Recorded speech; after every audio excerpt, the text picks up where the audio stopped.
आप देख रहे हैं AHT33 तबरेज के साथ। तो चलिए बढ़ते हैं आज की कहानी की ओर। उससे पहले अगर आपने अभी तक हमारी यूट्यूब चैनल को सब्सक्राइब नहीं किए हैं तो ज़रूर कर ले, ताकि आने वाली वीडियोज़ की नोटिफिकेशन आपको जल्द ही मिल जाए। मेरा नाम राजा राम है।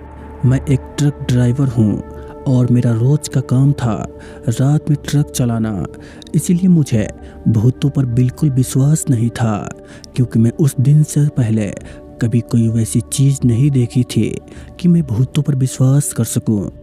पर इस रात मेरे साथ कुछ ऐसा हुआ कि उस दिन को याद करके मेरी रूह कांप जाती है। ये बात आज से लगभग 2 साल पहले की है, जब मैं और मेरा हेल्पर राजू हम सहारनपुर से 5000 ईंटें भरकर देहरादून ला रहे थे।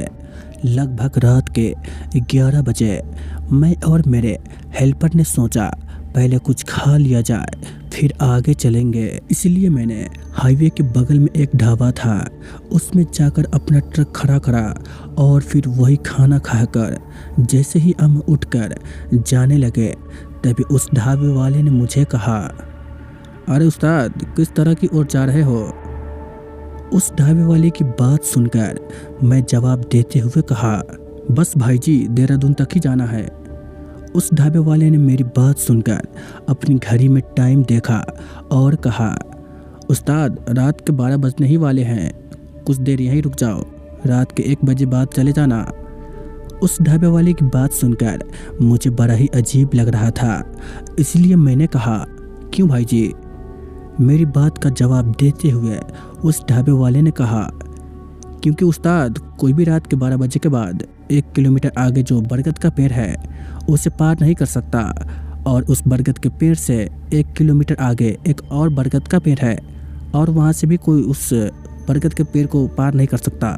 मैं वहाँ खड़े खड़े उस ढाबे वाले की सारी बात सुनने के बाद मैंने कहा, अरे नहीं भाई जी, मैं नहीं रुक सकता, मुझे ये ईंटें जल्दी ही देहरादून तक पहुँचानी है, और वैसे भी मुझे इन सब बातों पर बिल्कुल विश्वास नहीं है। मैंने इतना बोलकर मैं ट्रक की ओर जाने को जैसे ही मुड़ा तो उस ढाबे वाले ने मुझे एक बार और कहा, उस्ताद, तुम तो जा रहे हो पर उस बरगद के पेड़ को पार नहीं कर सकते। मैंने भी उसको जवाब देते हुए कहा, चलो देख लेंगे। इतना बोलकर मैं अपने ट्रक में अपने हेल्पर के साथ जाकर बैठ गया और मैंने अपना ट्रक स्टार्ट करा और चल दिया देहरादून की ओर। मैं अभी ढाबे से लगभग आधी ही किलोमीटर आगे गया होगा, तभी मैंने देखा आगे पुलिस ने रास्ता बंद करा हुआ था। मैं थोड़ा और आगे गया और अपने ट्रक का शीशा नीचे करके बोला, क्या हुआ सर जी, रास्ता क्यों बंद करा हुआ है? मेरी बात सुनकर वहाँ खड़े एक पुलिस वाले ने कहा, उस्ताद, ट्रक इधर साइड में लगा दो, 1 बजे के बाद जाना। उस पुलिस वाले की बात सुनकर मैंने कहा, नहीं सर जी, मैं रुक नहीं सकता, मुझे ये ईंटें जल्द ही देहरादून तक पहुंचानी है। मेरी बात सुनकर उस पुलिस वाले ने मुझे फिर कहा, अरे उस्ताद, मेरी बात मानो, 12 बजे के बाद जाना, और अब 1 बजे तक बरगद के पेड़ के आगे से कोई नहीं जा सकता, तुम 1 बजे के बाद चले जाना। उसकी बात सुनकर मैंने कहा, नहीं सर जी, जाने दो ना, मैं इन सब बातों को नहीं मानता। मेरी बात सुनकर उस पुलिस वाले ने कहा, जा, तुझे जाना है तो, पर तू उस बरगद के पेड़ से आगे नहीं जा पाएगा। उनके इतना कहते ही मैंने तुरंत ट्रक स्टार्ट करा और चल दिया। तभी मेरे हेल्पर राजू ने मुझसे कहा, अरे उस्ताद, 1 घंटे की तो बात है, रुक ही जाते हैं ना। और देखो उस्ताद, हमारे ना तो आगे से कोई गाड़ी आ रही है और ना ही पीछे से। राजू की बात सुनकर मैंने भी जब आगे पीछे देखा तो पूरी सड़क खाली पड़ी हुई थी।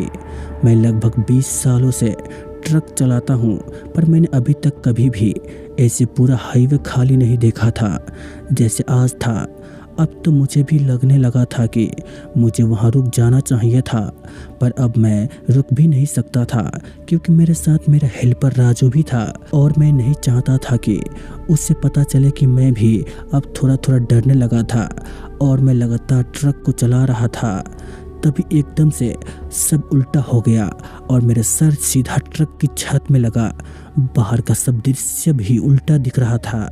मुझे कुछ समझ नहीं आ रहा था कि ये क्या हुआ। तभी राजू ने मुझसे कहा, उस्ताद अपना ट्रक पलट गया है। पर ये कैसे हो सकता है, क्योंकि हमारा ट्रक तो बिल्कुल सही से चल रहा था और न ही हमारे ट्रक का कोई एक्सीडेंट हुआ था। यही सब सोचते हुए मैं और राजू किसी तरह ट्रक से बाहर निकले तो हमारी आंखें फटी की फटी रह गई।